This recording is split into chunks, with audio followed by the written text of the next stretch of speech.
us now is Ellison High School lacrosse insider Corey Winkoff. Corey is the man. He runs everything in Long Island, and he's also the program director for FLG lacrosse. Corey, our weather up here in the Northeast has been horrible. So how has preseason games shaped out this spring on Long Island for the boys and girls high school teams?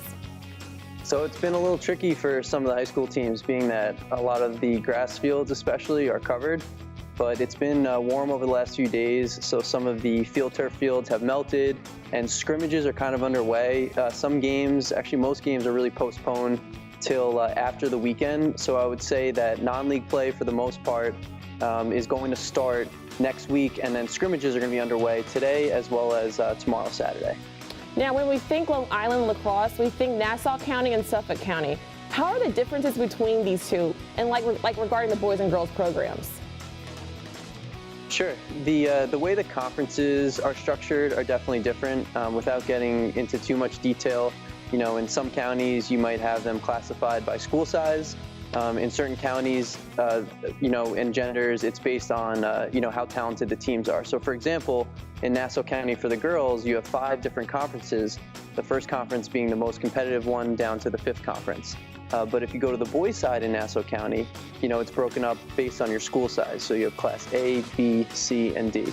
So there's definitely some differences, and then there's obviously different types of players coming from different communities. So, you know, certain towns might have a blue-collar style play, while other towns might be a little bit more skilled and slick. So it really depends where you are, and that kind of, you know, dictates the way, you know, way things shape up with the teams, as well as more specifically with the players. Now, looking at preseason rankings, how much do they actually foreshadow the season ahead?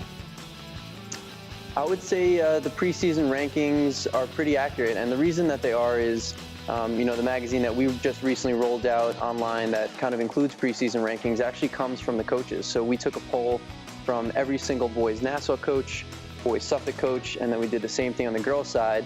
We kind of tallied the votes, we averaged it out, and then that kind of gave you your rankings. You know, the coaches know more than anyone who the best teams are and who the middle of the pack teams are. So we try to utilize them and lean on them as the experts, and then kind of release that information to all the lacrosse fans around Long Island as well as nationwide. I would say in Nassau County on the boys side, some of the top teams have to be Garden City, Syosset, you know, Cold Spring Harbor is another big favorite there for sure. Massapequa is always at the top of the list. They were the unanimous #1 in Nassau County, just because they constantly reload. They'll lose 8 seniors and then they'll come back the next year with just as many good players, which is pretty wild to hear. And then on the girls side, some of the similar teams you'll hear about. Garden City's a powerhouse, Massapequa, Wantagh, Cold Spring Harbor, and then you got to watch out for some other teams such as North Shore, Long Beach is another one, and there's some teams at the bottom of the conference that can just as easily beat everyone at the top. And then when you move over to Suffolk County, on the boys' side, Ward Melville is just a powerhouse. You know, they won a state championship last year in thrilling fashion. You know, scoring 3 goals like in the last minute, winning in overtime, which is unbelievable. And then you can go all the way down to the 15th ranked team in Suffolk County on the boys' side, and that team is still almost as good as some of the top 5 teams. And then on the girls' side, you know, the best team undoubtedly is definitely Mount Sinai. But also some of the same communities that are great on the boys' side are also good on the girls' side.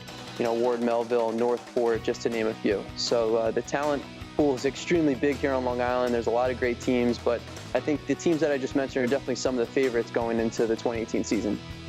We saw Islip and Connecticut coming up on March 19th. Any other big matchups in the early go that you like?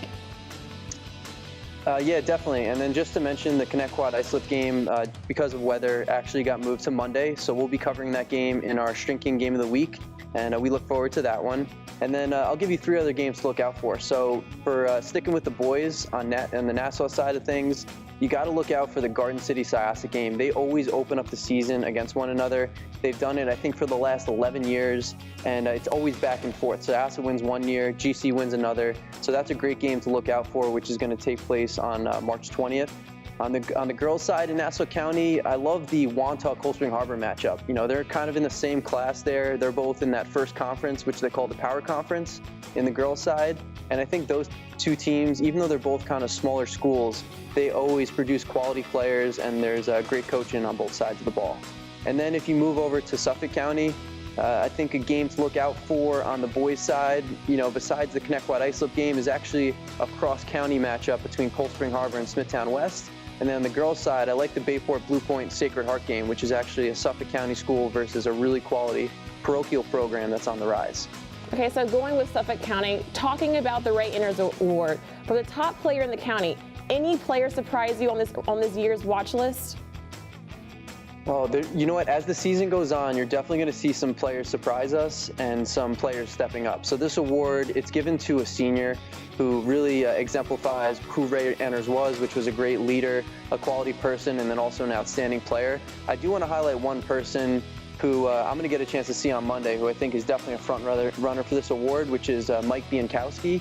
And he's actually an Islip midfielder going to Army West Point in the fall. This kid is absolutely unbelievable. He's a thoroughbred. He can go both ways. He's awesome on the offensive end. He's a great leader.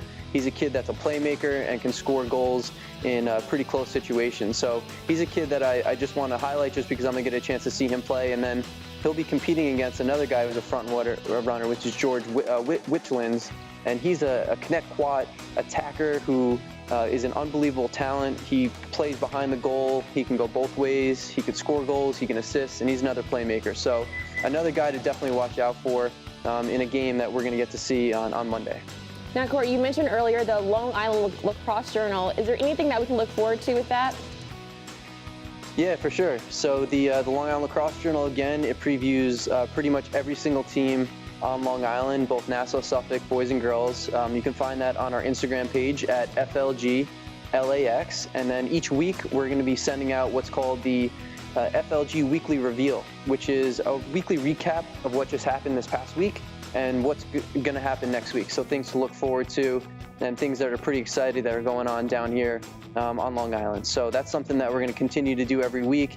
And obviously talking to you guys is the highlight of our week, and it's really exciting for Long Island Lacrosse, being that we get a chance to promote all the awesome teams and players that are down here on Long Island. Well, Corey, thank you so much for joining us today, because you literally have all the lowdown with FLG Lacrosse, and so we thank you and appreciate it. Thank you, Megan. I really appreciate it too.